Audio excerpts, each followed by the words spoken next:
मूल अधिकार क्या होते हैं, और हमने ये भी बताया कि मूल अधिकार का वर्णन जो है वो संविधान के अनुच्छेद 12 से 35 तक में है। अब हम आपको बताते हैं कि जब संविधान लागू किया गया था, कब लागू किया गया था? 26 जनवरी 1950 में। तो मूल अधिकार कितने थे? 7 थे। कितने थे? मतलब कि जब लागू किया गया था तो 7 थे, किंतु आज के समय में अर्थात वर्तमान समय में मूल अधिकार अब मात्र 6 रह गए हैं। तो प्रश्न पूछा जाता है कभी कभी कि संविधान के लागू होने के समय मूल अधिकार कितने थे, तो आपका आंसर होगा 7, और वर्तमान में कितने हैं? तो 6। तो एक जो मूल अधिकार घट गया वो कौन मूल अधिकार था? तो वो अधिकार था संपत्ति का अधिकार। ये मूल अधिकार को हटा दिया गया। कब हटाया गया? तो 44वें संविधान संशोधन 1978 में संपत्ति के अधिकार को मूल अधिकार के श्रेणी से हटाकर उसको एक दूसरा अधिकार दे दिया गया जिसका नाम था कानूनी अधिकार। मतलब जो कानूनी अधिकार है वो अनुच्छेद 300A में डाल दिया गया। मतलब एक नया अनुच्छेद बनाया गया 300A, और इसमें संपत्ति के अधिकार को कानूनी अधिकार बना दिया गया। तो भाग 3 का अब संपत्ति का अधिकार जो है वो भाग 3 में नहीं रहेगा, इसको अलग करके एक दूसरे जगह डाल दिया गया।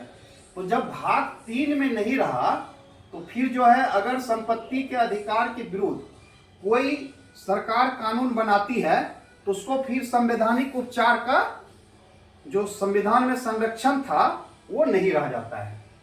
तो ये कब हुआ था? ये जब जनता दल की सरकार थी मोरारजी देसाई, उसके समय ये 44वें संविधान संशोधन पारित किया गया था। अब समझिए कि क्यों किया गया था।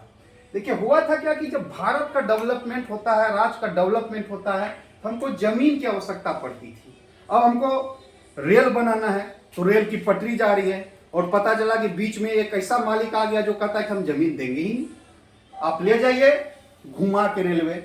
अब रोड बनाना है, अब सीधा जाना है, रोड ले रहे हैं, उसमें से 4-5 किसान आ गया कि नहीं हम तो जमीन नहीं देंगे, मेरा मूल अधिकार की श्रेणी में आप मेरे से छीन नहीं सकते हैं, हम जाएंगे सुप्रीम कोर्ट, हम जाएंगे हाई कोर्ट, आप हमारा संपत्ति नहीं छीन सकते हैं।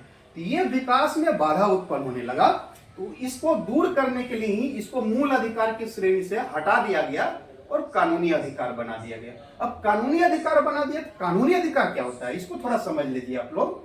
कानूनी अधिकार का मतलब होता है कि इस कानून के तहत राज्य जो है आपके अधिकार को छीन सकता है, कानून के तहत आपके जमीन को ले सकता है। तो कानूनी अधिकार हो गया। अब हमको रोड बनाना है, अब हमको रेल बनाना है, डेवलपमेंट का कॉलेज बनाना है, यूनिवर्सिटी बनाना है, पावर हाउस बनाना है, हमको जमीन की जरूरत पड़ी तो हम जो है आपके जमीन को ले सकते हैं और आप रोक नहीं सकते हैं। ये तभी संभव हुआ जब संपत्ति के अधिकार को मूल अधिकार के श्रेणी से हटा दिया, मतलब भाग 3 से इसको आइसोलेटेड कर दिया, मतलब एकदम अलग जगह संविधान में 300A में डाला गया।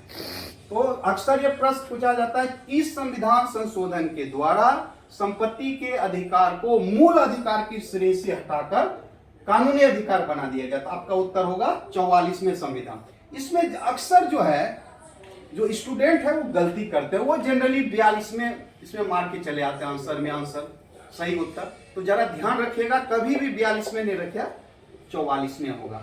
अब आइए, हमने बताया था कि 7 मूल अधिकार था शुरू में, अब बचा 6। तो ये 6 मूल अधिकार कौन कौन है तो एक एक करके हम लोग देख लेते हैं। पहला है समानता का अधिकार, दूसरा है स्वतंत्रता का अधिकार, तीसरा है शोषण के विरुद्ध अधिकार, चौथा है धार्मिक स्वतंत्रता का अधिकार, पांचवा है संस्कृति एवं शिक्षा का अधिकार, और छठा है संवैधानिक उपचार का अधिकार। तो ये अब 6 मूल अधिकार रह गया हम लोग के पास, और हम लोग अब जो है डिटेल में जो है एक एक अधिकार का हम लोग इसको पढ़ेंगे और इसकी बारीकियों को समझेंगे कि समानता का अधिकार क्या है, स्वतंत्रता का अधिकार क्या है, और इसको हम लोग विस्तृत में पढ़ेंगे ताकि आपके सभी डाउट्स जब डिटेल में पढ़ाएंगे तो हम दूर कर देंगे।